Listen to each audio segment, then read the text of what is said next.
ابھی وہ بلاک کون سا ہے؟ ایران ہے، افغانستان ہے، پاکستان ہے اور روسی ترکستان سے آزاد ہونے والی جو ریاستیں ہیں، یہ ایک سالڈ بلاک۔ میری جس درجے دشمنی رکھی گئی ہے، جس طرح میرے سر کا جو ہے مطالبہ ہوتا تھا، دو ہی آدمی تھے پاکستان میں جن کے سر مانگے گئے، ایک کراچی کے وہ شاہ ولی الدین صاحب اور ایک میں۔ اب میں آپ کے سامنے بڑی مختصر الفاظ میں 5 نکاتی ایک پروگرام ہے کہ جو پیش کر رہا ہوں کہ عملاً ہمیں اس میں کرنا کیا ہے۔ پہلی بات، اہم ترین بات، 100 باتوں کی ایک بات، جس کے یوں سمجھیے کہ ہاتھی کے پاؤں میں سب کے پاؤں کے مثال سے ساری باقی باتیں اسی پر مبنی ہیں۔ وہ تو یہ کہ اس ارض پاکستان میں ایک اسلامی انقلاب برپا کیا جائے، ساری توجہ اس پر مرکوز ہے۔ یہ نہیں ہوتا، اگر یہ نہیں تو بابا پھر سب کہانیاں ہیں، ادھر کی مدد، ادھر کی مدد، ادھر کی بھاگ، ادھر کی دوڑ، ادھر کی سوچ، ادھر کے بارے میں فکر، کچھ حاصل نہیں ہوگا اگر یہاں ہم کچھ نہیں کر سکتے، ماڈل یہاں پیش کر سکے۔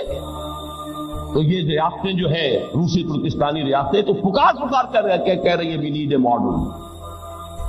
سارا علم اور فکر دین کے نام پر جو بھی ہوا ہے ان 1400 سالوں کے بعد، یعنی یہ سمجھیے کہ 400 سالوں کے دوران جو سیکنڈ 1000 ایئر ہے، الف ثانی، اس سب کا جو ہے وہ تو در حقیقت امین پاکستان ہے۔ پاکستان اسلام کے نام پر بننے والا واحد ملک۔ کاش کہ ہمارے دینی جماعتوں کو، مختلف طبقات کو اس سلسلے میں اپنے طریقہ کار پر نظر ثانی کی توفیق عطا ہو جائے۔ اس کی دعا کی طاقت ہے، خلوص ہے، اخلاص ہے، جذبہ ہے۔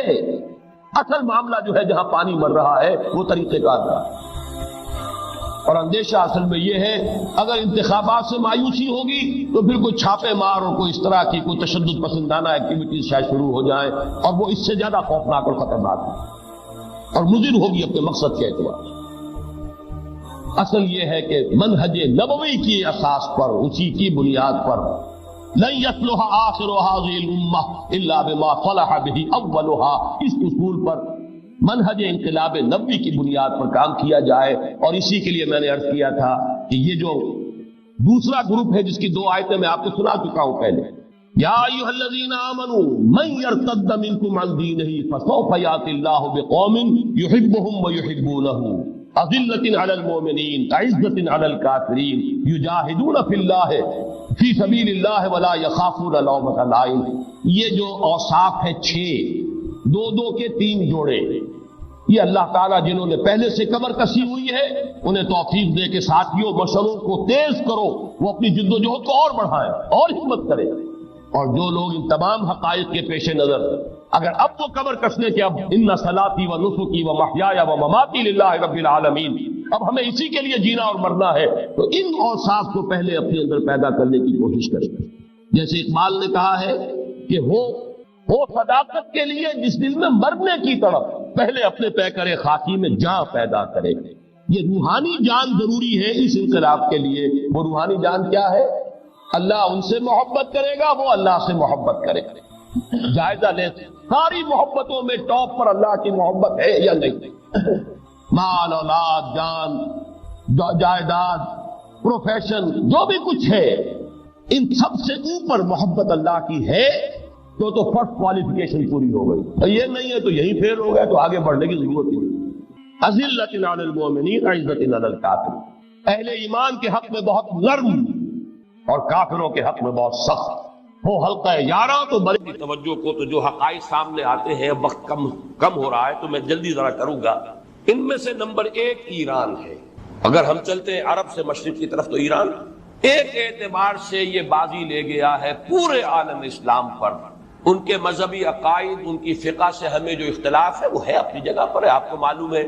میرے بارے میں کسی کو اشتباہ نہیں ہو سکتا اس اعتبار سے۔ میری جس درجے دشمنی رکھی گئی ہے، جس طرح میرے سر کا جو ہے مطالبہ ہوتا تھا، 2 ہی آدمی تھے پاکستان میں کہ جن کے سر مانگے گئے، ایک کراچی کے وہ شاہ ولی الدین صاحب اور ایک میں، تو اس حوالے سے وہ اپنی جگہ پر اختلاف ہے، لیکن اس حقیقت کا اعتراف کیے بغیر نہیں رہا جا سکتا۔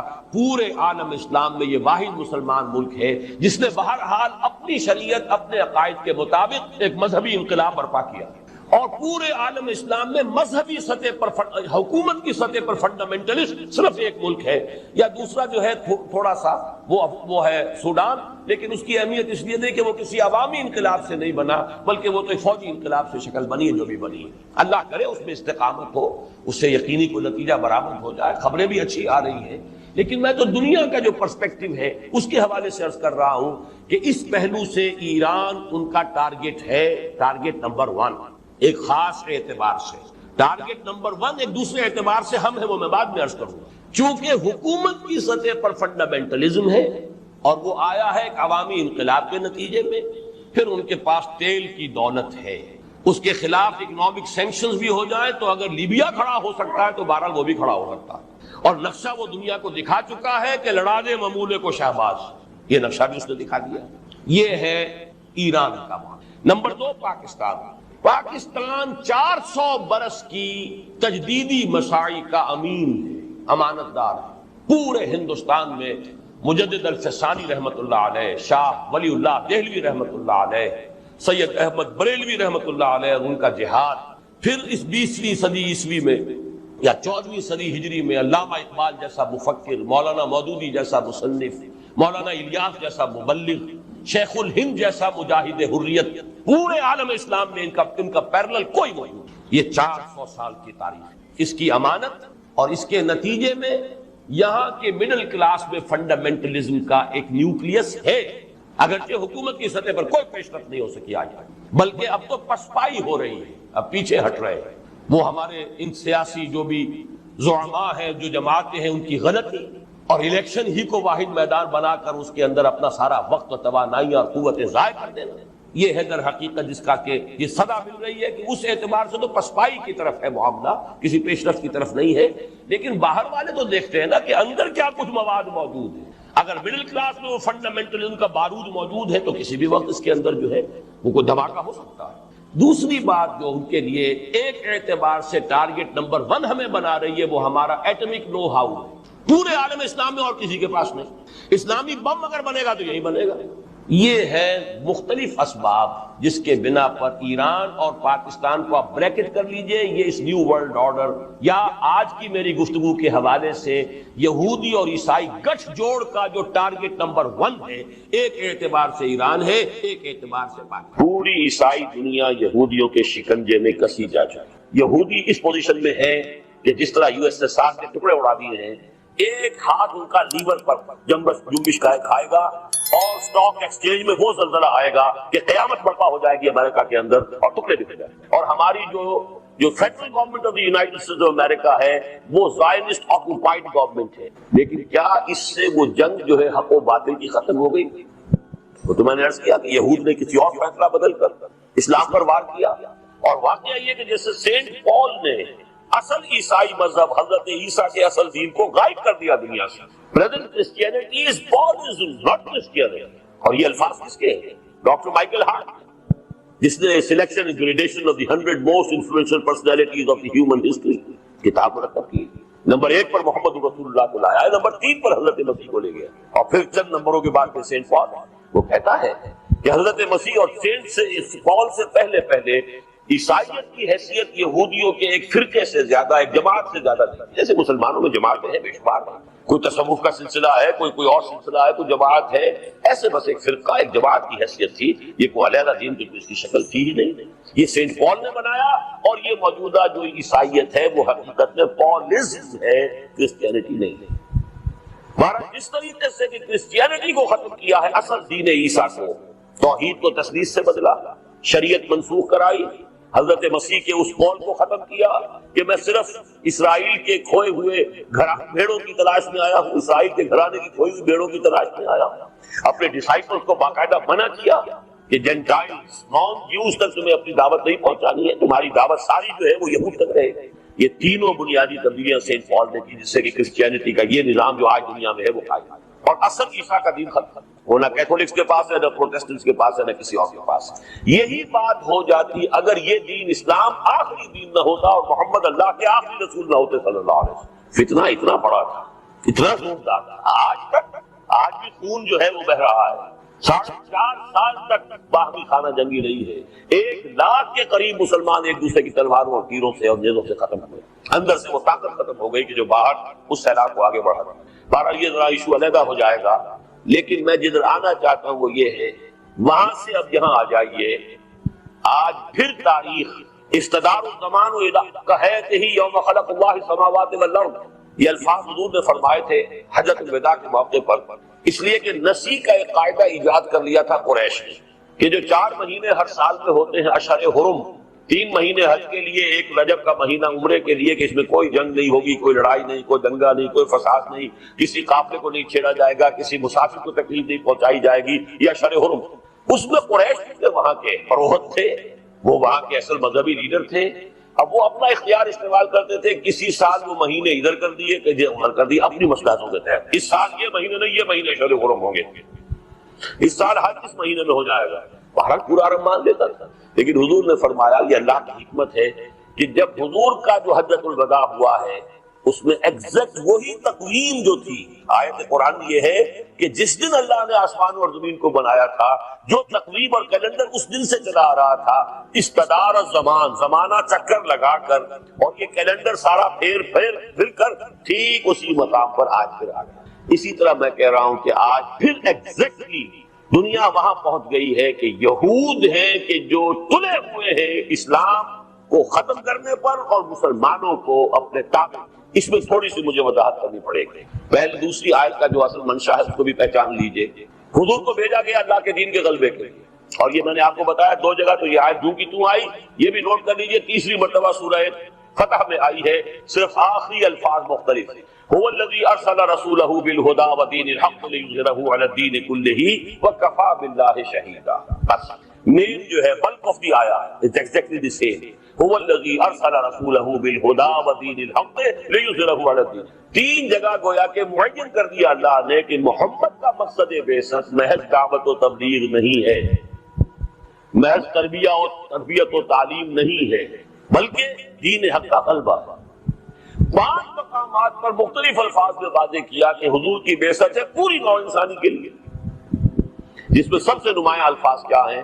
وَمَا أَرْسَلْنَاكَ إِلَّا كَافَّةً لِلنَّاسِ بَشِيرًا وَنَذِيرًا. ہم نے نہیں بھیجا ہے آپ کو مگر پوری نوع انسانی کے لیے بشیر و نذیر بنا کر.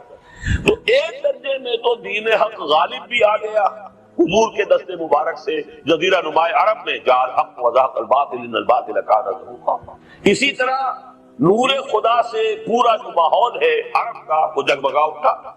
یہ چمن معمور ہوگا نغمہ توحید سے، ہو گیا کہ نہیں ہو گیا؟ شب گریزاں ہوگی آخر جلوہ خورشید سے کم یہ کہ جزیرہ نماء عرب کے تک ہو گیا.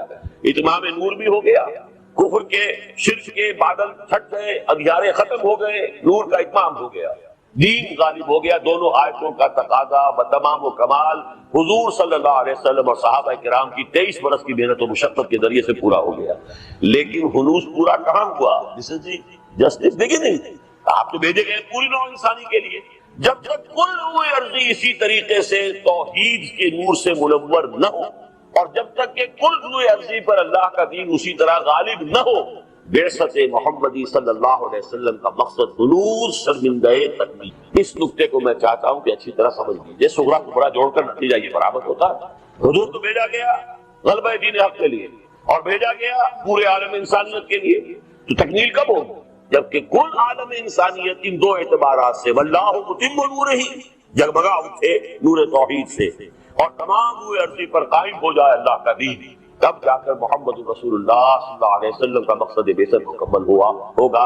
اسی کو اقبال نے کہا تھا جواب شکوہ، وقت فرصت ہے کہاں، کام ابھی باقی ہے. نور توحید کا اتمام، دیکھیے وہی لفظ واللہ متم نورہ وَيَأْبَى اللَّهُ إِلَّا يُتِمَّ نُورَهُ أَتَمَّ يُتِمُّ إِتْمَامًا. نور توحید کا اتمام ابھی باقی ہے، اس لیے کہ جب تک یہ کل کرۂ ارضی جگمگا نہ اٹھے نور توحید سے، بعثت محمدی کا مقصد مکمل نہیں ہوا. میں جس نقطہ کی طرف آپ کو لانا چاہتا ہوں کہ یہ جو حالیہ عالمی تبدیلیاں ہیں، یہ در حقیقت پھر آخری مارکہ روح و بدن ہے تاریخ انسانی کا، جو بہت قریب آ گیا. اقبال کے الفاظ میں نے مستعار لیے ہیں.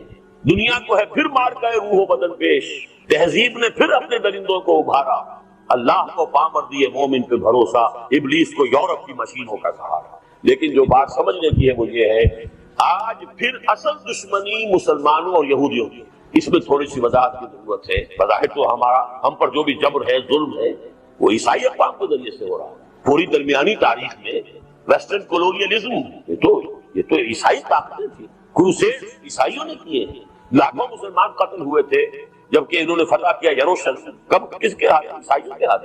وہ لائن ہارٹڈ وہ چلا آ رہا تھا، کہاں دور دراز برطانیہ کا جزیرہ، وہاں سے چلا آ رہا ہے رچرڈ لائن ہارٹڈ، اور پورا یورپ جو ہے وہ ایک نشے کے اندر ہے، اور پورے یورپ کے اندر جو ہے وہ ایک تحریک چلی ہوئی ہے۔ یہ سب تو عیسائیوں نے کیا۔ یہ جو تبدیلی ہوئی ہے، اس کو بھی، اس کے 3 فیزز کو میں چاہتا ہوں کہ اچھی طرح سمجھ لیں، اور اس کے لیے بھی قرآن مجید کی سورہ مائدہ کی طرف رجوع کرنا ہوگا۔ پہلا فیز میں بتا چکا ہوں کہ حضور کے زمانے میں عیسائیوں سے کوئی کنفرنٹیشن نہیں ہوئی، بلکہ حضور کی حیات دنیاوی کے آخری دور میں 70 عیسائی بڑے بڑے علماء کا وفد آیا ہے، نجران سے حضور کے پاس مقیم رہا ہے، بحث و تمہیس ہوئی ہے، اگرچہ وہ ایمان نہیں لائے، لیکن ان کا انداز یہودیوں والا بہرحال نہیں تھا۔ مباہلے کی جب حضور نے ان کو دعوت دی تو وہ کرنی کٹرا کر نکل کر اپنی شکست مان لی، گویا کہ کوئی کنفرنٹیشن نہیں ہوا۔ اس سے آگے بڑھ کر دیکھیے، ایک اور واقعہ نوٹ کر لیجیے، یروشلم کیسے فتح ہوا تھا۔ حضرت عمر کے زمانے میں مسلمانوں نے وہاں محاصرہ کیا ہوا ہے، فصیلیں اونچی اونچی، اندر سے پوری طرح خود مکتفی، راشن کے انبار موجود ہیں، پانی کی کوئی کمی نہیں ہے، پھاٹک بند ہے، قریب جاتے تو اوپر سے آگ برستی ہے، تیروں کی بوچھار آتی ہے، مہینوں پر مہینے گزر رہے ہیں اور یروشلم فتح نہیں ہو رہا۔ حضرت ابو عبیدہ بن جراح امین هذه الامہ کمانڈر، پہل ہو رہی ہے اب عیسائی علماء کی طرف سے، ان کا ایک وفد آتا ہے فصیل پر، جھنڈا سفید لے کر گفتگو کے لیے بلایا گیا، مسلمان گئے، فصیل پر سے گفتگو ہو رہی ہے، مسلمانوں تم قیامت تک بھی یہاں محاصرہ کر کے پڑے رہو تو یہ شہر کبھی فتح نہیں ہوگا۔ ہاں ہماری کتابوں میں لکھا ہے ایک درویش بادشاہ کے ہاتھوں اسے فتح ہونا ہے، لیکن ہم نے تمہیں دیکھ لیا ہے، تم میں وہ درویش بادشاہ موجود نہیں ہے۔ وجہ کیا تھی کہ خربوزے کو دیکھ کے خربوزہ رنگ پکڑتا ہے، کافی عرصہ ہو گیا تھا مسلمانوں کو شام میں آئے ہوئے، تو شام کے لوگوں کی حضارت اور تہذیب اور تمدن اور ان کا لباس، ان کے انداز انہوں نے کچھ تھوڑے بہت سیکھ لیے تھے۔ جو فتوحات ہوئی تھی پورے شام کی، اس میں سے بہت کچھ مال غنیمت بھی ملا تھا، تو لہذا سہولتیں بھی تھیں، وہ درویشی نظر نہیں آ رہی تھی۔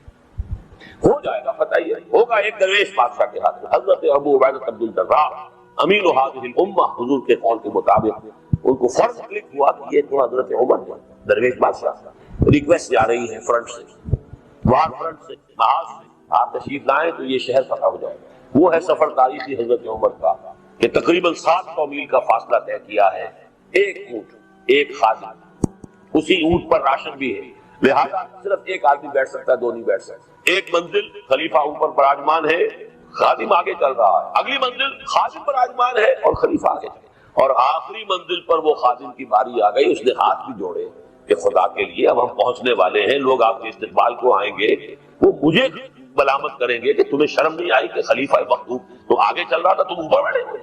نہیں فرمایا دوڑو دوڑو، نہیں باری تمہاری ہے۔ کچھ کیچڑ میں سے گزرنا پڑا تو جوتیاں بھی ہاتھ میں پکڑی ہوئی تھی، چلے آ رہے ہیں خلیفہ، وہ غلغلہ مچا، آ گئے عمر آ گئے۔ اب آگے جب کچھ استقبال کیا ہے تو حضرت ابو عبیدہ بن جراح نے کہا کہ امیر المومنین یہ بڑے مہذب لوگ ہیں، یہاں آپ ذرا کپڑے وغیرہ اپنا حلیہ درست کر لیجئے، پھر ذرا ان کے سامنے پہنچیں گے۔ فرمایا نحن قوم عزنا اللہ بالاسلام، ہم وہ قوم ہے کہ جنہیں عزت اللہ نے اسلام سے دی ہے، کپڑوں سے نہیں۔ اسی حالت میں گئے، انہوں نے اپنی کتابیں کھولی ہیں، ہاں یہی ہے وہ درویش بادشاہ، اسی کے اندر وہ اوصاف ہیں، علامات ہیں، دروازے کھول دیے۔ اگرچہ انہوں نے ٹریٹی جو دی ہے، کیونکہ یہ فتح نہیں ہوا تھا Jerusalem, the Christians handed it over to the Muslims, اور تھی ایک شرائط میں یہ بھی تھی کہ یہاں یہود کو آپ آباد نہیں ہونے دیں گے۔ یہ وہ ہے شرط کہ جو حضرت عمر نے مانی تھی، جس کو کہ آخری خلیفہ عثمانی جو ہے ترکی کے خلیفہ، وہ بھی اس کی خلاف ورزی کرنے کو تیار نہیں ہوئے، اور یہ سبب ہوا ہے ابروگیشن آف خلافت کا، کہ اسرائیل کو وجود میں لانے کے لیے تو جب تک 1917 کا بالفور ڈکلریشن وہ کیسے آتا، اگر خلیفہ کی قبر نہ توڑ دی گئی، بڑی سے بڑی رشوت یہودیوں نے پیش کرنے کی کوشش کی ہے، لیکن نہیں، جو فیصلہ جو عمر نے جو معاہدہ کیا تھا میں اس سے ہٹنے کو تیار تھا۔ بہرحال میں نے یہ آپ کو بتایا وہ فرسٹ فیز، اس فیز کو سورہ مائدہ کی اس آیت سے سمجھیے جس کا حوالہ ابھی شیخ جمیل الرحمان صاحب نے بھی دیا ہے، لَتَجِدَنَّ أَشَدَّ النَّاسِ عَدَاوَةً لِلَّذِينَ آمَنُوا الْيَهُودُ وَالَّذِينَ أَشْرَكُوا وَلَتَجِدَنَّ أَقْرَبَهُم مَّوَدَّةً لِلَّذِينَ آمَنُوا الَّذِينَ قَالُوا إِنَّا نَصَارَىٰ۔ تم دیکھو گے، لازماً پاؤ گے کہ مسلمانوں سے دشمنی کی شدت میں شدید ترین جو ہے دو قوتیں، یہود اور مشرکین، اور قریب ترین ہے محبت اور مودت میں نصارہ۔ تو پہلی شے تھی فکر انسانی کی صحیح رخ پر مزید پیش قدمی اور پیش رفت، اور اس کے لیے لازم ہے ذکر و فکر کا امتزاج۔ دوسری چیز کو لیجئے عمل کی درستی۔ اس عمل کی درستی کے لیے اللہ تعالیٰ کے ساتھ ایک گہرے تعلق کی ضرورت ہے، اس لیے کہ صبر کی بحث میں یہ مضامین شاید آپ کے سامنے آ گئے ہوں کہ صبر جہاں مصیبت پر صبر ہوتا ہے، تکلیف پر صبر ہوتا ہے، اللہ کے احکام پر جمنا یہ بھی صبر ہے، نفس کی خواہشات کی باغ کو تھام کر رکھنا، کھینچ کر رکھنا یہ بھی صبر ہے، اور استقامت کسی شے پر قائم رہنا یہ بھی صبر ہے۔ تو عمل صحیح پر استقامت کے لیے وَاصْبِرْ وَمَا صَبْرُكَ إِلَّا بِاللَّهِ، اس صبر کی سب سے اہم جو بنیاد ہے، اس کا جو سب سے بڑا ذریعہ ہے، اس کا جو سب سے بڑا سہارا ہے، وَمَا صَبْرُكَ إِلَّا بِاللَّهِ، اس کے لیے ضرورت ہے ایک گہرے تعلق کی کہ اللہ کے ساتھ ایک ایسا تعلق برقرار رہے جو نہ صرف گہرا ہو بلکہ دائم و قائم مسلسل۔ ذرا ذہول ہوگا تعلق مع اللہ میں، ذرا کمی آئے گی، شیطان کا وار کاری ہو جائے گا۔ اسی کو حضور نے حدیث میں یوں تعبیر کیا ہے تمثیلاً کہ جو دل اللہ کی یاد سے غافل ہے اس پر، فارسی کا وہ مقولہ بھی ہے کہ خانہ خالی را دیو میں گیرت، گھر خالی رہے تو جنات اس پر دیو جو ہے آ کر قبضہ جما لیتے ہیں۔ تو خانہ قلب جو ہے اگر یاد خدا بندی سے خالی ہو گیا تو شیطان ابلیس لعین اپنی تھوتنی ٹکا دیتا ہے۔ یہ لفظ آتا ہے سور کے منہ کے لیے تھوتنی، جس طرح اس کا نکلا ہوا سا منہ ہوتا ہے آگے، تو یہ لفظ استعمال کیا گیا کہ وہ اپنی تھوتنی انسان کے دل پر جما کر اور پھوکے مارنی شروع کر دیتا ہے۔ تو شیطان کو موقع ہی تب ملتا ہے جب انسان کے تعلق مع اللہ کے اندر کمی ہو، وہ خانہ بالکل خالی ہو گیا ہو یا اتنا ضعیف ہو گیا ہو کہ کل عدم ہو جائے، گویا کہ نہیں۔ تیسری چیز کی طرف آئیے، روحانی ترقی۔ روحانی ترقی کے لیے میں ایک اصطلاح کے سامنے لا رہا ہوں، اس سے مراد کیا ہے؟ روحانی ترقی کے لیے ہماری دینی اصطلاح ہے تقرب الی اللہ، اللہ سے قریب تر ہوتے چلے جانا۔ اس پر میرا ایک کتابچہ بھی ہے، تقرب الی اللہ کے دو مدارج، دو درجے، جو در حقیقت ایک حدیث نبوی علیہ الصلوۃ والسلام ہی پر مبنی ہے کہ حضور نے ایک درجہ قرار دیا ہے تقرب بالفرائض، فرائض کے ذریعے سے انسان اللہ کا قرب حاصل کرے۔ ایک ہے تقرب بالنوافل، نوافل کے ذریعے سے اللہ کا قرب حاصل کرے۔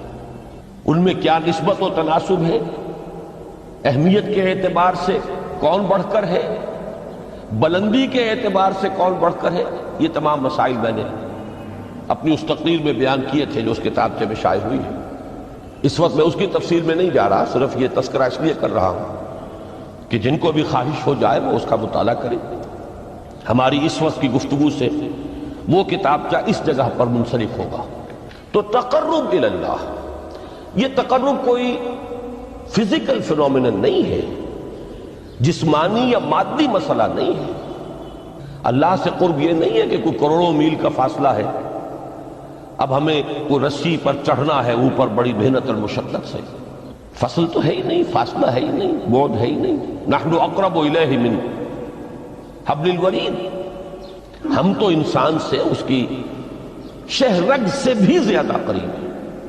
ہوا معکم اینما کنتم، وہ تو تمہارے ساتھ ہی ہوتا ہے جہاں کہیں بھی تم ہو، بس صرف یہ کہ تمہاری توجہ نہیں ہوتی۔ تم اور چیزوں میں مشغول و مصروف رہتے ہو، تم ہماری طرف دھیان ہی نہیں دیتے، تم ہماری طرف متوجہ ہی نہیں ہوتے۔ ہم تو مائل بے کرم ہے، کوئی سائل ہی نہیں، راہ دکھلائیں کسے رہنو منزل ہی نہیں۔ انسان جب متوجہ ہو جاتا ہے اور بڑھتا ہے، آگے پیش قدمی کرتا ہے روحانی اعتبار سے، تو یہ ہے در حقیقت تقرب اللہ، اور اسی کو ہم کہیں گے روحانی ترقی۔ اب ان تین چیزوں کو اگر آپ نے ذہن میں جما لیا، پھر میری بات کی ترتیب اس کو ذہن میں قائم کیجئے۔ ہم چلے کہاں سے؟ کہ دین کے ساتھ اصل مناسبت فلسفے کی نہیں، حکمت کی۔ نمبر 2، حکمت قرآنی کا پہلا اور اہم ترین اور بنیادی مسئلہ معرفت رب کا حصول ہے۔ اس کا نتیجہ شکر خدا بندی، اس کا ذریعہ آیات آفاقی، آیات انفسی، اور سب سے بڑھ کر آیات قرآنیہ ہے، جو الذکر ہے، جو تذکرہ ہے، جو ذکرہ ہے۔ لیکن اس پہلے مرحلے کو اگر کوئی انسان بفضل ہی تعالی، اللہ کے فضل و کرم سے طے کر لے، اب اس کے سامنے تین مسئلے، فکر کی مزید پیش رفت، مزید پیش قدمی صحیح رخ پر، اس کے لیے ذکر اور فکر دونوں کا امتزاج لازمی ہے۔ فقر قرآن اختلاط ذکر و فکر۔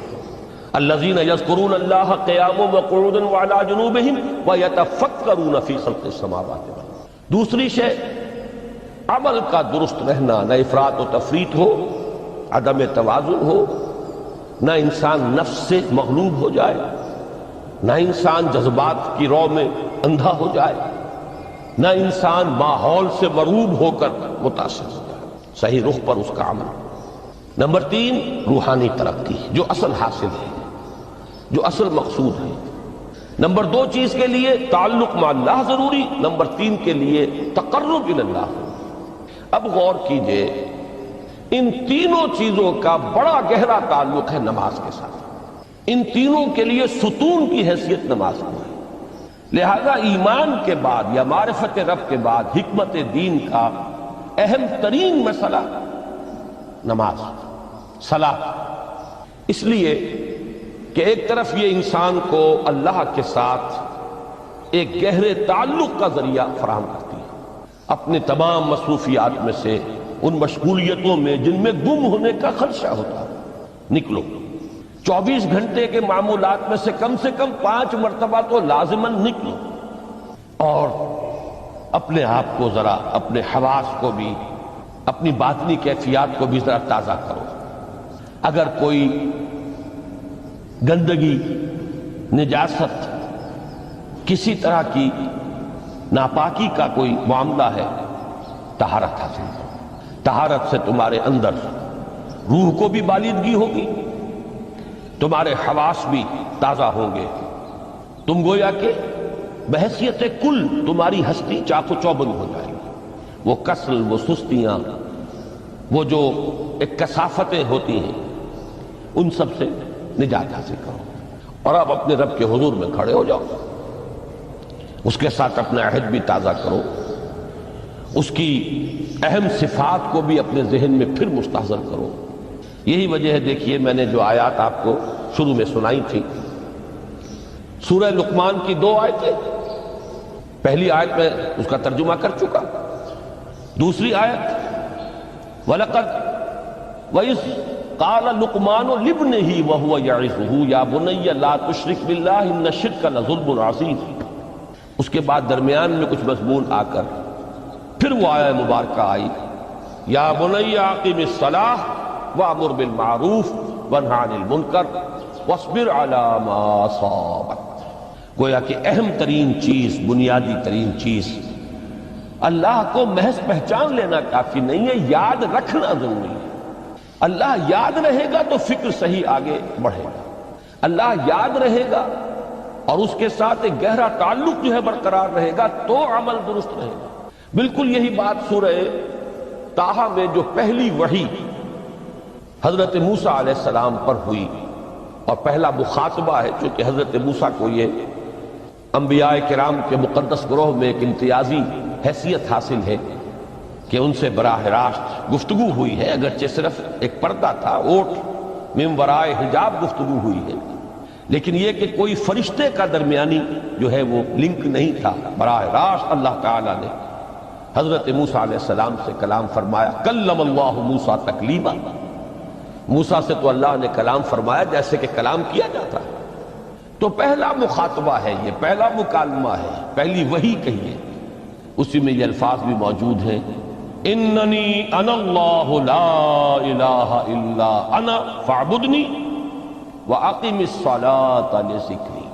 یہ گویا کہ حکمت قرآنی کا ایک بہت بڑا خزانہ ہے یہ آیت مبارکہ، کہ خود حضرت موسیٰ علیہ السلام کو جو ہدایت دی جا رہی ہے، میں ہوں، میں اللہ، اننی انا اللہ لا الہ الا انا، میرے سوا کوئی معبود نہیں، فاعبدنی، بس میری بندگی، میری عبادت، میری پرستش، میری محبت، اس کو اختیار کرو۔ وَأَقِمِ الصَّلَاةَ لِذِكْرِي، اور نماز کو قائم رکھو میری یاد کے لیے۔ بلکہ اسی سلسلہ کلام میں آگے چل کر سورہ طٰہٰ میں آتا ہے، کافی گفت و شنید کے بعد جب حضرت موسیٰ نے کچھ معذرت بھی کی، کچھ دعائیں بھی کی، اللہ نے ایک دعا قبول بھی کی کہ ان کے بھائی کو بھی شریک کر دیا، حضرت ہارون کو بھی۔ اس کے بعد پھر جب فرمایا کہ اب جاؤ فرعون کی طرف، تو اس میں فرمایا وَلَا تَنِيَا فِي ذِكْرِي، اور دیکھنا یہ جو عظیم مشن تمہارے کندھے پر آ گیا ہے، بڑا بھاری اور کٹھن ایک فرض ہے جو تم پر عائد ہو گیا ہے، اس کے لیے سب سے بڑی تمہارے پاس جو قوت کا ذریعہ ہے وہ نماز ہے۔ فَلَا تَنِيَا عَن ذِكْرِي، میری یاد میں کبھی غفلت نہ کرنا، اس میں کبھی کوئی کمی نہ آنے دینا۔ جیسا کہ میں نے عرض کیا تھا کہ جیسے ہی وہ تعلق جو ہے کمزور پڑتا ہے یا منقطع ہو جائے معاذ اللہ، تو پھر انسان گویا کہ شیطان کے لیے ایک لقمہ تر بن جاتا ہے۔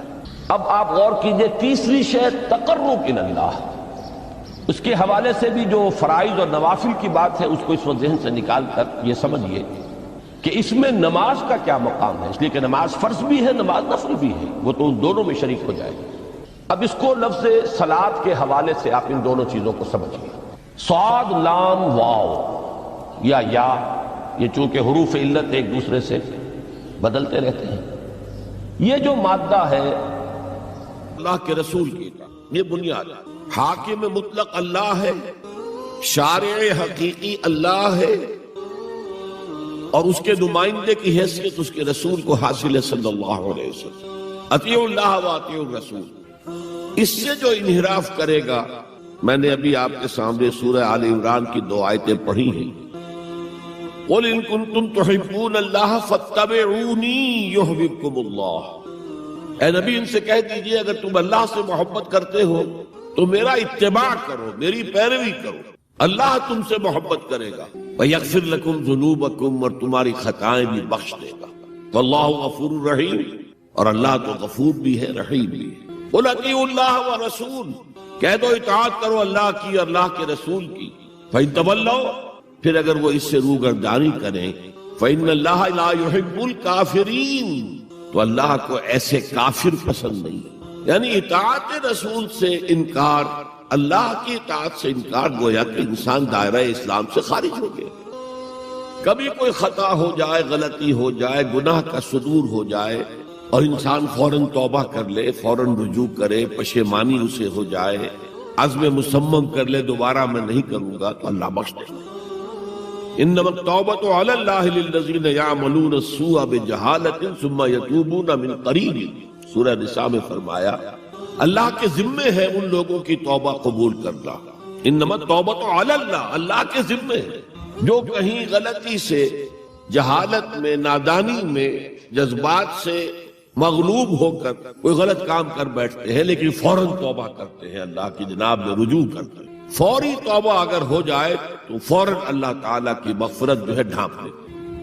لیکن اگر مستقل طور پر کسی ایک معصیت پر بھی ڈیرا ڈال دیا جائے، مثلا آج کی دنیا میں جو بہت بہت کامن شے ہے سود، جسے اللہ نے حرام قرار دیا، جس پر اللہ کی طرف سے اعلان جنگ ہے، فَأَذَنُوا بِحَرْبٍ مِّنَ اللَّهِ وَرَسُولِهِ، تو سن لو، الٹیمیٹم ہے اللہ اور اس کے رسول کی طرف سے، اسے اپنے کاروبار کا مستقل جز بنا لیا تو ایک غلطی، ایک گناہ بھی انسان کو ہمیشہ کے لیے جہنم میں ڈال سکتا ہے۔ بلا من کسب سیئۃ واحاطت بہ خطیئتہ فاولئک اصحاب النار هم فیہا خالدون۔ کیوں نہیں؟ کسی نے جان بوجھ کر ایک بڑا گناہ کمایا، چھوٹے چھوٹے گناہ جو ہے گناہ صغیرہ وہ تو خود بخود بھی دھلتے رہتے ہیں، اللہ کی رحمت سے صاف ہوتے رہتے ہیں، لیکن کسی نے کبیرہ گناہ کمایا، جان بوجھ کر کیا اور پھر اس پر ڈیرے ڈال دیے اور وہ گناہ اس کے گرد گھیرا کر بیٹھا، احاطت بہ خطیئتہ فاولئک اصحاب النار هم فیہا خالدون، تو وہ ہے جہنمی اور اس میں ہمیشہ رہے۔ تو اطاعت اللہ کی، اطاعت رسول کی، یہ تو اسلام کا بنیادی مطالبہ ہے۔ اگر یہ بھی نہیں ہے تو پھر کچھ نہیں، اگر یہ نہیں تو بابا پھر سب کہانیاں۔ اب ذرا اس سے قدم اوپر اٹھی، اطاعت کے ساتھ محبت۔ جب اللہ کی اطاعت کے ساتھ اللہ کی محبت جمع ہو جائے گی تو اس کا نام ہے عبادت۔ امام ابن تیمیہ رحمۃ اللہ علیہ کے جو شاگرد رشید ہیں، حافظ ابن قیم رحمۃ اللہ علیہ، انہوں نے عبادت کی ڈیفینیشن کی ہے۔ عبادت کیا ہے؟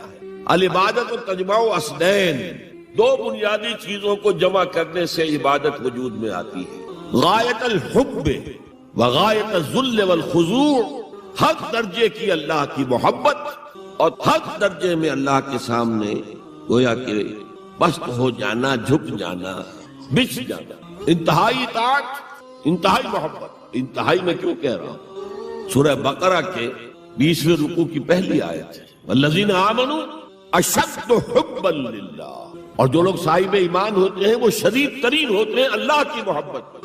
بعد میں یہ تو مثبت انداز ہے، منفی انداز میں جو آیت آئی ہے وہ بہت سخت وعید والی ہے، وہ میں بعد میں آپ کو سناؤں گا، تلاوت میں نے کی ہے۔ فارمولہ یہ ہے، اللہ کی اطاعت جمع شدید محبت برابر ہے عبادت، اور یہ عبادت جو ہے ہمارا مقصد تخلیق قرار دیا گیا۔ سورہ زاریات کی یہ آیت آپ میں سے حضرات کے علم میں ہوگی، وَمَا خَلَقْتُ الْجِنَّ وَالْإِنسَ إِلَّا لِيَعْبُدُونَ، میں نے جنوں اور انسانوں کو نہیں پیدا کیا مگر صرف اپنی عبادت کے۔ یہ ہمارا مقصد تخلیق ہے۔ اس میں سے اطاعت والے حصے کی صحیح ترجمانی کی شیخ سعدی رحمۃ اللہ علیہ نے، زندگی آمد برائے بندگی، زندگی تو آئی ہے اطاعت کے لیے، بندگی کے لیے، غلامی کے لیے، عبدیت کے لیے۔ زندگی آمد برائے بندگی، زندگی بے بندگی شرمندگی۔ اگر اللہ کی بندگی ہی نہیں ہے تو سراسر شرمندگی ہے یہ، اور کچھ بھی نہیں۔ تو اللہ تعالیٰ کی عبادت جس کے لیے ہمیں پیدا کیا گیا، اسی کی دعوت تمام رسولوں نے دی۔ یا قوم اعبدوا اللہ ما لکم من الہ غیرہ، اے میری قوم کے لوگوں، اللہ کی عبادت کرو، تمہارا کوئی معبود اس کے سوا نہیں ہے۔ حضرت نوح کی دعوت بھی یہی تھی، حضرت ہود کی بھی یہی تھی، حضرت صالح کی بھی یہی تھی، حضرت شعیب کی بھی یہی تھی۔ بس فرق کیا ہے کہ پہلے رسول آتے تھے اپنی اپنی قوموں کی طرف صرف، لہذا آپ کو ان رسولوں کے ضمن میں ملے گا یا قوم اعبدوا اللہ ما لکم من الہ غیرہ، اے میری قوم کے لوگوں، اللہ کی عبادت کرو، اللہ کی بندگی کرو، اللہ کی پرستش کرو، اسی کو اپنا محبوب اصلی بناؤ اور اس کے ہر حکم کی اطاعت کرو۔ یا قوم اعبدوا اللہ ما لکم من الہ غیرہ۔ نبی اکرم صلی اللہ علیہ وسلم پر آ کر، کیونکہ آپ کی بعثت ہے پوری نوع انسانی کے لیے، تو اب یا قومے کا لفظ نہیں رہا، یا ایھا الناس، اے لوگو، اے بنی نوع انسان۔ یا ایھا الناس اعبدوا ربکم الذی خلقکم والذین من قبلکم لعلکم تتقون، اے لوگو عبادت کرو، بندگی کرو، پرستش کرو اپنے اس رب کی جس نے تمہیں بھی پیدا کیا اور جو تم سے پہلے تھے ان کو بھی پیدا کیا تاکہ تم بچ سکو۔ یہ کیوں کہا دہرا کر تم سے پہلوں کو بھی پیدا کیا؟ اس لیے کہ اکثر و بیشتر گمراہ لوگ مشرکین کیا کہتے تھے اپنے رسولوں سے کہ ہم تو بس جی اپنے آباء و اجداد کے راستے پر چلیں گے، ما وجدنا علیہ آباءنا، جس طریقے پر، جس طرز عمل پر ہم نے اپنے آباء و اجداد کو پایا ہے ہم نے اسی پر چلنا۔ تو واضح کر دیا تم بھی مخلوق ہو، وہ بھی مخلوق تھے، تم بھی انسان ہو، وہ بھی انسان تھے، تم سے بھی غلطی ہو سکتی ہے، ان سے بھی ہو سکتی تھی۔ لہذا یہ اصول نہیں ہے کہ جو بھی آباء و اجداد کی ریتیں ہیں، رسمیں ہیں، طریقے ہیں اور جو ان کے عقیدے ہیں انہی کو آپ لے کر چلیں، بلکہ آپ کی تلاش کریں صحیح عقیدہ کیا ہے، صحیح زندگی گزارنے کا طریقہ کیا ہے، اس کو اختیار کریں۔ یا ایھا الناس اعبدوا ربکم الذی خلقکم والذین من قبلکم لعلکم تتقون، تاکہ تم بچ جاؤ جہنم کی آگ سے۔ یہ جو میں نے بتایا کہ اطاعت کلی، ہمہ تن، ہمہ وقت، ہمہ وجوہ، جزوی اطاعت نہیں، بس یہ ذرا نوٹ آف کاشن ہے۔ اگر ہم اللہ کا ایک حکم مانیں گے ایک نہیں مانیں گے، یہ جزوی اطاعت ہے، یہ اللہ کو قبول نہیں ہے۔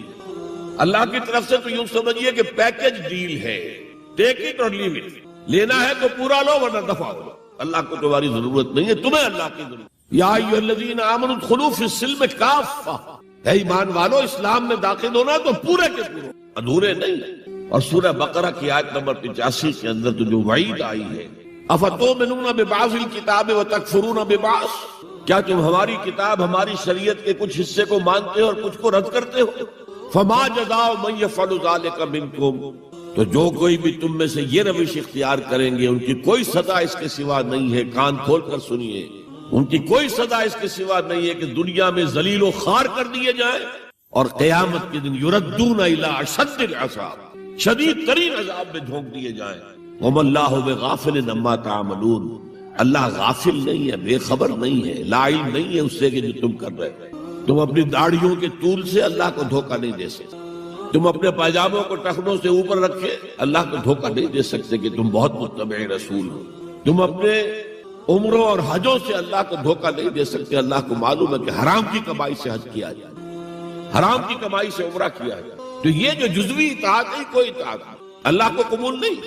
آدمی سوچتا ہے کہ چلیے میں نے یہ کام اچھے کیے، یہ برے کیے، مجھے اچھے کاموں کا کچھ کریڈٹ بھی تو ملنا چاہیے نا، لیکن نہیں، اللہ کہتا ہے جزوی اطاعت منہ پر دے ماری جائے۔ اور جو دنیا کی سزا ہے وہ تو ہم اپنی آنکھوں سے دیکھ رہے ہیں، 130، 140 یا 150 کروڑ مسلمان ذرا اندازہ کی، لیکن ہماری رائے کی کوئی اہمیت ہے؟ بین الاقوامی معاملات میں کوئی ہم سے مشورہ لیتا ہے کیا؟ آپ کا کیا خیال ہے؟ کس نمی پرست کے بھیا کیستی، ایسے بھی ملک تھے، کہنا چاہیے، اب تو ان کا حال پتلا ہے، دولت کے انبار تھے ان کے پاس، لیکن ان کا مذاق اڑتا تھا مغربی ممالک، وہ چاہے سعودی بادشاہ ہو اور چاہے وہ UAE کے امیر ہو، مذاق نہیں اڑتا تھا، کوئی حیثیت نہیں۔ حالانکہ کتنا بڑا رقبہ ہے انڈونیشیا کے آخری جزیروں سے لے کر موریتانیہ تک، سالڈ اسلامی آبادی، مسلمان آبادی۔ آپ کہیں گے کہ یہ بھارت جو ہے اس میں تو اکثریت تو نہیں ہے، لیکن 15 کروڑ یا 18 کروڑ تو آدمی یہاں موجود ہیں، لیکن کوئی عزت، کوئی حیثیت دنیاوی بین الاقوامی سطح۔ بہرحال یہاں بھی ہیں لوگ، کھاتے پیتے لوگ ہیں، ان کی اپنی کچھ عزت ہے اپنے معاشرے کے اندر، لیکن بحیثیت امت، بحیثیت قوم کیا حیثیت ہے؟ تو الا خزی فی الحیات الدنیا، وہ تو ہماری نگاہوں کے سامنے موجود ہے۔ اب قیامت کے دن کے بارے میں جو دھمکی اللہ نے دی ہے، وَيَوْمَ الْقِيَامَةِ يُرَدُّونَ إِلَىٰ أَشَدِّ الْعَذَابِ، قیامت کے دن شدید ترین عذاب میں جھونک دوں گا۔ اس پر اللہ سے معافی طلب کی جا سکتی ہے، دعا ہی کی جا سکتی ہے، اللہ ہم پر رحم فرمائیے۔ یہ میں نے آپ کے سامنے رکھا ہے فارمولہ، اللہ کی اطاعت جمع اللہ کی محبت، they go to make عبادت۔ یہی دو الفاظ آتے ہیں اللہ کے رسول کے لیے بھی صلی اللہ علیہ وسلم۔ اللہ کے رسول کی اطاعت یہ تو اسلام کا بنیادی تقاضا ہے، اطیعوا اللہ واطیعوا الرسول فإن تولوا فإن اللہ لا يحب الکافرین۔ اطاعت کرو اللہ کی، اطاعت کرو رسول کی، پھر اگر یہ منہ موڑ لے تو اللہ کو ایسے کافر بالکل پسند نہیں، تو کفر کا فتویٰ ہو رہا۔ لیکن اللہ کے رسول کی اطاعت کے ساتھ محبت کو جمع کیجئے۔ میں نے ابھی آپ کو حدیث سنائی ہے، حضور نے فرمایا لا یؤمن احدکم حتی اکون احب الیہ من والدہ وولدہ والناس اجمعین۔ تم میں سے کوئی شخص مومن ہو ہی نہیں سکتا جب تک کہ میں اسے محبوب تر نہ ہو جاؤں، اپنے باپ سے، اپنے بیٹے سے اور تمام انسانوں۔ تو اللہ کے رسول کی اطاعت جمع اس کی محبت۔ اس محبت کے ضمن میں ایک واقعہ یاد آیا جس سے اندازہ ہوگا کہ کس قدر اپنائیت تھی، کتنا قرب تھا حضور کے اور حضرت عمر فاروق رضی اللہ تعالیٰ عنہ کے مابین۔ ایک مرتبہ حضور دریافت کرتے ہیں حضرت عمر سے، عمر تمہیں مجھ سے کتنی محبت ہے؟ اب آپ سوچئے، ذرا سا بھی مغایرت کا باریک سا پردہ بھی اگر کہیں ہو تو کیا یہ سوال کیا جا سکتا ہے؟ تو انتہائی قریبی شخص سے ہی کیا جائے گا، تمہیں مجھ سے کتنی محبت ہے؟ عرض کیا آپ مجھے دنیا کے ہر انسان سے بڑھ کر عزیز۔ فرمایا اور اپنی جان سے؟ اب ذرا سا توقف کیا حضرت عمر نے، الان، ہاں اب میں یہ بھی کہتا ہوں کہ آپ مجھے میری جان سے زیادہ عزیز۔ تو حضور نے فرمایا اب آئے ہو مقام مطلوب پر۔ تو رسول کی اطاعت جمع محبت، اس کا نام ہے اتباع، پیروی کرنا۔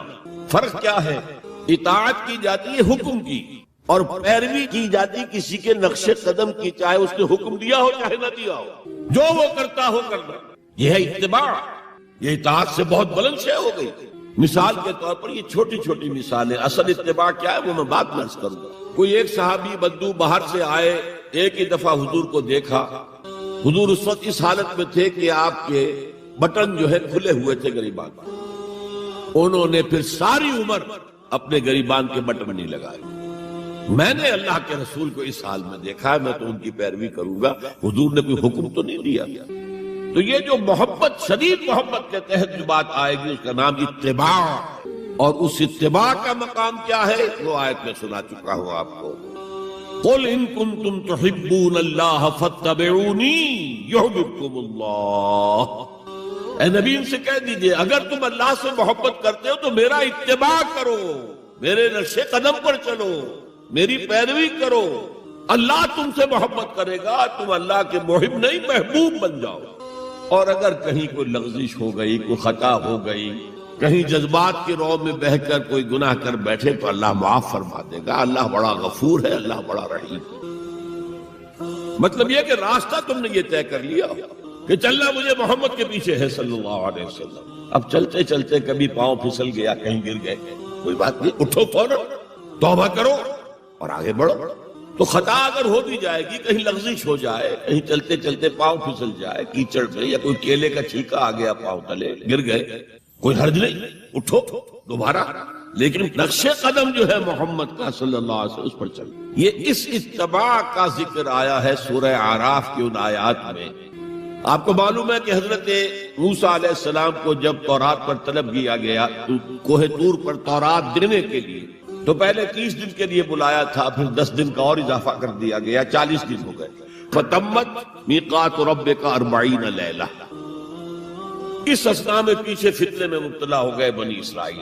سامری اس نے ایک ڈھونگ رچایا اور ایک بچڑا جو ہے وہ سونے چاندی کا بنایا ہوا بچڑا ڈھال کر کھڑا کر دیا۔ اس میں سے کوئی تھوڑی سی آواز بھی نکلتی تھی، کوئی ایسی ہے کہ ہوا گزرتی تھی تو آواز سے آتی تھی۔ کہا یہ ہے تمہارا الہ۔ یہ تو موسیٰ تو بھول گیا کہاں گیا ہے، کوہ طور کے اوپر کس خدا سے ملنے گیا ہے، خدا تو یہ ہے۔ اور بنی اسرائیل کے بہت سے لوگ اس فریب میں آ گئے اور بچڑے کی پوجا کر گئے۔ اب جب حضرت موسیٰ آئے، اور آپ کو معلوم ہے حضرت موسیٰ کا مزاج جلالی تھا، وہ پتھر کی تختیاں لے کر آئے تھے کہ جن پر کوہ طور پر اللہ تعالیٰ نے اپنے احکام 10 جو ہیں، 10 کمانڈمنٹس مشہور، وہ کندہ کر کے آپ کو دیے تھے، وہ ہاتھ میں لے کر آئے۔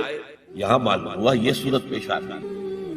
فالقل الواح، وہ تختیاں تو آپ نے زمین میں ڈالی، اور پھر جو احتساب کیا ہے، پہلے تو اپنے بھائی حضرت ہارون کا، ان کی داڑھی کے بال پکڑے، ان کے سر کے بال پکڑے اور کھینچا اپنی طرف۔ اس نے کہا کہ بھائی مجھے ذلیل نہ کرو لوگوں کے سامنے، میں نے انہیں روکا لیکن یہ تو مجھے قتل کرنے پر تل گئے تھے، اور مجھے اندیشہ یہ ہوا کہ کہیں آپ واپس آ کر یہ نہ کہیں ان فرقت بین بنی اسرائیل، کہ تم نے تو بنی اسرائیل کے درمیان تفرقہ پیدا کر دیا۔ تو میں نے کہا آپ ہی واپس آ کر نپٹے۔ اب پہلی بات نوٹ کیجئے، تاریخ انسانی کا یہ عظیم واقعہ ہے، کئی ہزار یہودی اپنے اپنے قبیلے کے لوگوں کے ہاتھوں ذبح کیے گئے۔ اللہ تعالیٰ نے حکم دیا اور حضرت موسیٰ نے وہ حکم دیا، اللہ کا حکم موسیٰ نے پہنچایا کہ 12 قبیلے میں ہر قبیلے کے جن لوگوں نے یہ حرکت کی ہے ان کو اسی قبیلے کے لوگ اپنے ہاتھ سے ذبح کریں۔ اب یہ بہت بڑی توبہ تھی، بہت بڑی توبہ تھی، بہت بڑی توبہ تھی، اپنے قبیلے کے لوگوں کو قتل کر دینا۔ پھر وہ 70 نمائندے لے کر تمام جو بڑے لوگ تھے کوہ طور پر حاضر، اجتماعی طور پر اللہ سے عفو و درگزر کی درخواست بھی کرتے۔ وہاں اللہ نے زبردست زلزلہ بھیج دیا، محسوس ہوا اب سب ہلاک ہو جائیں گے۔ حضرت موسیٰ نے کہا پروردگار تو چاہتا تو مجھے اور اس قوم کو پہلے ہی ہلاک کر دیتا، تو ہمیں نکال کر لایا ہے آل فرعون کے پنجوں سے، تو نے ہمیں نجات دی ہے، تو پروردگار ہمارے لیے اپنی رحمت طے کر دے، لکھ دے، فاکتب لنا، ہمارے لیے طے کر دے، لکھ دے اپنی رحمت۔ اس پر فرمایا اللہ نے، دیکھو موسیٰ میری ایک رحمت تو عام ہے، وسعت کل شیء، رحمتی وسعت کل شیء، ہر شے کے ساتھ، اور ایک میری خاص رحمت ہے، وہ میں لکھ دوں گا، طے کر کے رکھ دوں گا، للذین یتبعون الرسول النبی الامی، ان لوگوں کے لیے جو میرے رسول نبی امی پر ایمان لائیں گے، ان کا اتباع کریں گے، یہاں بھی لفظ اتباع آیا، اور اس میں پھر حضور صلی اللہ علیہ وسلم کی کچھ شان بیان ہوئی ہے، بات لمبی ہو جائے گی، اور پھر فرمایا یہ گویا کہ اتباع کی تفسیر آ رہی ہے، اتباع کا مطلب کیا ہے؟ فالذین آمنوا بہ وعزروہ ونصروہ واتبعوا النور الذی انزل معہ اولئک هم المفلحون، تو جو لوگ ان پر ایمان لائیں گے اور جو ان کی تعظیم کریں گے اور جو ان کی نصرت کریں گے، مدد کریں گے، اور جو اس نور کی پیروی کریں گے جو ان کے ساتھ نازل کیا جائے گا، تو وہی ہوں گے مفلحون، وہ ہوں گے کامیاب ہونے والے، فلاح یافتہ لوگ وہ ہوں گے جو یہ چار رشتے ہمارے اس رسول نبی امی کے ساتھ پختگی کے ساتھ قائم کر لیں۔ یہ چار رشتے کیا ہیں؟ اتباع رسول کا تقاضا اول تو ان چار الفاظ کے حوالے سے سمجھیے، پھر ذرا ایک دوسرے انداز میں بھی بیان کروں گا۔ فالذین آمنوا بہ، پہلا قدم ایمان، لیکن ایمان کے سمجھ لیجئے اچھی طرح دو درجے ہیں۔ آپ میں سے بہت سے حضرات کو مجھے توقع ہے ایمان مجمل، ایمان مفصل یاد ہوگے۔ ایمان مجمل کیا ہے؟ آمنت باللہ کما ہوا باسمائہ و صفاتہ و قبلت جمیع احکامہ اقرار باللسان و تصدیق بالقلب۔ پہلا درجہ ہے اقرار باللسان، اشہد ان لا الہ الا اللہ و اشہد ان محمد رسول اللہ۔ کوئی ہو، ہندو ہو، سکھ ہو، پارسی ہو، عیسائی ہو، یہودی ہو، یہ کلمہ پڑھے اور وہ مسلمان ہو گئے۔ اقرار باللسان پر ہمارا دنیا میں مسلمان سمجھا جانا موقوف ہے، لیکن اصل ایمان یہ نہیں، اصل ایمان ہے تصدیق بالقلب، دل میں یقین۔ جب تک دل کا یقین نہ ہو ایمان نہیں ہے۔ منافقین جو تھے مدینے کے، نمازیں بھی پڑھتے تھے، حضور کی اقتداء میں پڑھتے تھے، اور جو رئیس المنافقین تھا عبداللہ ابن ابی ابن سلول، وہ تو پہلے صف میں ہوتا تھا، اور جب حضور خطبہ دیتے تھے جمعے کا تو پہلے خود کھڑا ہوتا تھا اپنی اہمیت ظاہر کرنے کے لیے۔ دیکھو لوگو، یہ اللہ کے رسول ہیں، ان کی بات پوری توجہ سے سنو۔ یہ صرف اپنی چودراہٹ کے اظہار کے لیے کہ میں بڑی شیخ ہوں، اس لیے کہ وہ خزرج کا بڑا سردار تھا۔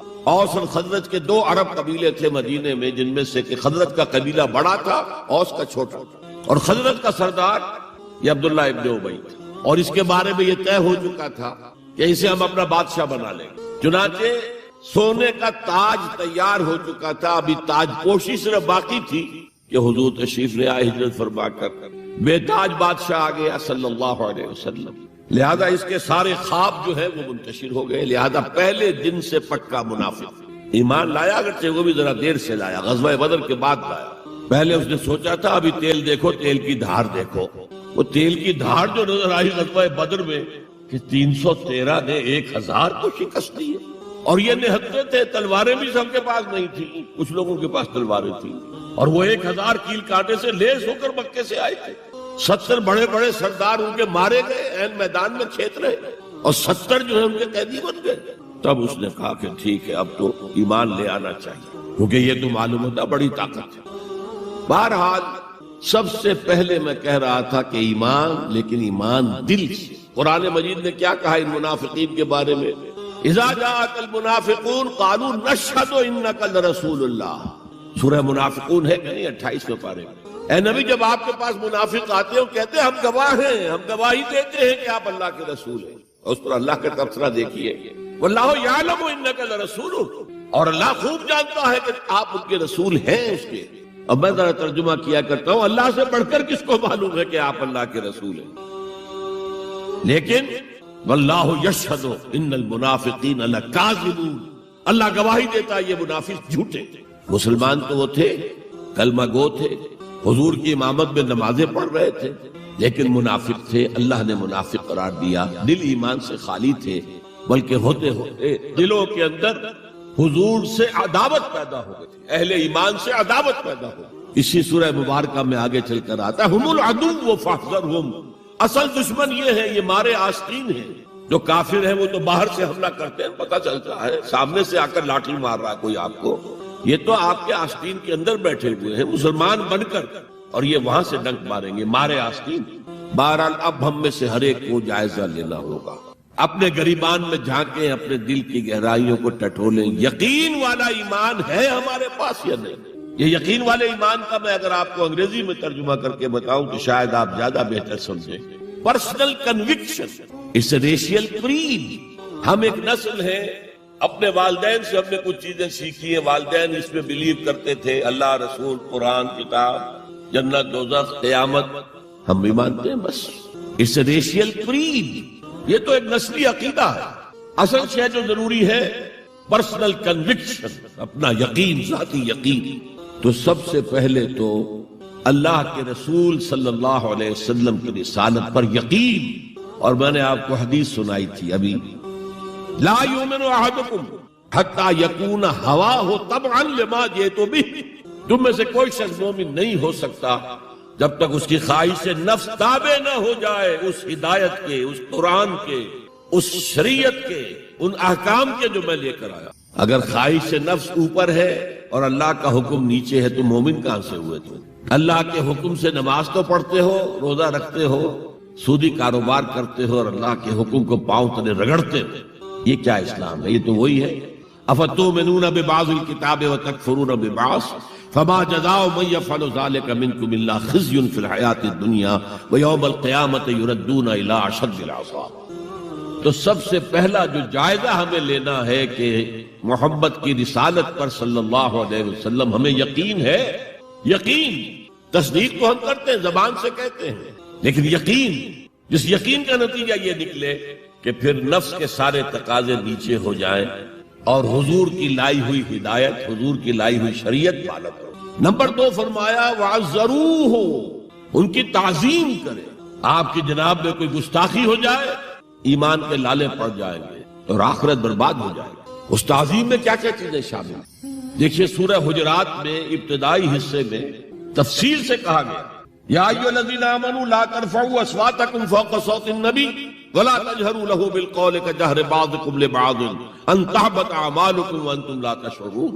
اے ایمان کے دعوے دارو، کبھی اپنی آواز کو رسول کی آواز سے بلند تر نہ کر دینا، مبادا تمہارے سارے اعمال حبط ہو جائیں اور تمہیں پتہ بھی نہ چلے۔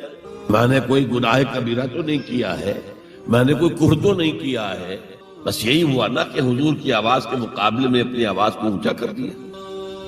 لا ترفعوا اصواتکم فوق صوت النبی ولا تجهروا له بالقول كجهر بعضكم لبعض، بلند آواز سے جیسے آپس میں باتیں کر لیتے ہو ایسے کبھی بات نہ کر بیٹھنا، ان تحبط اعمالکم، کہ تمہارے سارے اعمال حبط ہو جائیں، اکارت چلے جائیں، ختم ہو جائیں، وانتم لا تعلمون، تمہیں احساس بھی نہ ہو کہ ساری پونجی لٹ گئی۔ اس آیت کا ہم پر اطلاق کیسے ہوگا؟ کبھی سوچا؟ صحابہ کرام تو یقیناً اس کے مخاطب اول تھے، ہم پر کیسے اطلاق؟ اگر ہماری گفتگو ہو رہی ہو، بحث ہو رہی ہو، میں کچھ کہہ رہا ہوں، آپ کچھ کہہ رہے ہیں، لیکن کوئی کہہ دے حضور نے یوں فرمایا ہے، فوراً چپ ہو جاؤ۔ اب اگر کہا نہیں میرا خیال یہ نہیں، اب گویا کہ یہ حضور کی آواز سے آپ نے اپنی آواز اونچی کی، اپنا فکر، اپنا فلسفہ، اپنا فہم، اپنی سوچ، اپنی عقل۔ ہاں بعد میں تحقیق کر لو، یہ جو کہا تھا کہ حضور نے فرمایا، فرمایا بھی ہے کہ نہیں ہے، حدیث صحیح ہے کہ نہیں ہے، مستند ہے کہ نہیں ہے، لیکن اس وقت آواز بند کر لینا لازم ہوگا کہ اس کے بعد اقول نہیں کہہ سکتا میں یہ کہتا ہوں، اس کا تو مطلب یہ کہ آپ مد مقابل بن کر رسول کے آ رہے ہیں۔ تو لا ترفعوا اصواتکم فوق صوت النبی ولا تجهروا له بالقول كجهر بعضكم لبعض ان تحبط اعمالكم وانتم لا تشعرون۔ صحابہ کے بارے میں آپ نے سنا ہوگا کہ حضور کی محفل میں ایسے بیٹھے ہوتے تھے ساکت و صامت، جیسے کہ ان کے سروں پر پرندے بیٹھے ہوئے ہیں اور انہیں اندیشہ ہے کہ ذرا سا بھی ہلیں گے تو پرندہ اڑ جائے گا۔ اس قدر ادب حضور صحابہ سے سوال کرتے تھے، اور یہ آپ کا طریقہ تھا تعلیم کا کہ پہلے ایک سوال سامنے لایا جائے تاکہ ان کا ذہن کھلے، سوچیں خود بھی۔ یہ تعلیم کا بہترین طریقہ ہے۔ اس کے بعد ہوتا کیا تھا؟ جواب نہیں دیتے تھے، اللہ و رسولہ عالم، اللہ اور اس کا رسول بہتر جانتے۔ پھر اگر دوبارہ آپ پوچھتے تھے تو جو بھی سمجھ میں آتا تھا کہتے تھے۔ مجھے یاد آ رہی ہے ایک حدیث، اور اچھا ہے کہ وہ آپ سن لیں، اس لیے کہ عام شکایت یہ ہے کہ مذہبی لوگ معاملات میں اچھے نہیں ہوتے۔ مسجدیں بنوائیں گے، مسجدوں میں قالین بچھوائیں گے، وہاں پر فانوس لگوائیں گے، سب کچھ کریں گے، مدرسوں کی خدمت کریں گے، علماء کی خدمت کریں گے، لیکن معاملات، تجارت، کاروبار